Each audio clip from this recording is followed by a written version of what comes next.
Hello नमस्ते हेर्नुहोस् न म चाहिँ मिरिकमा यति राम्रो दिङलिङ भन्ने जग्गा है यो चाहिँ अन्तखेरि त्यसरी नै म यसरी यो पार्कमा पनि गएँ होइन मिरिक चाहिँ धेरै राम्रो जग्गा रहेछ अन्त यो चाहिँ रह्यो मिरिकको हेलिप्याड होइन हेलिप्याडमा यसरी म हिँड्दै है एउटा सानो भिडियो बनाएको अनि यो चाहिँ मिरिक झिलमा यो पुल अन्तखेरि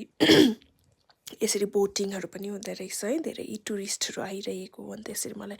त्यो ब्रिजमा पनि यस्तो फोटो खिच्नु मन परेर होइन अन्त मैले खिचेको अन्त यो चाहिँ एउटा गुफा पताल भन्ने जग्गामा यसरी बसिरहेको मैले धेरै राम्रो राम्रो जग्गाहरू रहेछ मिरिकमा होइन यो चाहिँ दार्जिलिङ मिरिक अन्त यसरी मलाई आफूलाई है देखाउनु मन परेको तपाईँहरूको अगाडि अन्त यसरी मैले बोटिङ पनि मलाई धेरै गर्ने इच्छा थियो है डर पनि लाग्दै थियो मैले बोटिङ गरेँ अनि यसरी बाइकहरू चलाएर होइन धेरै मैले रमाइलो गरेँ अनि तपाईँहरू पनि एकपल्ट मिरिक गएर है यसको नाइट भ्यू डे भ्यू लिनु सक्नुहुन्छ धेरै राम्रो छ धन्यवाद।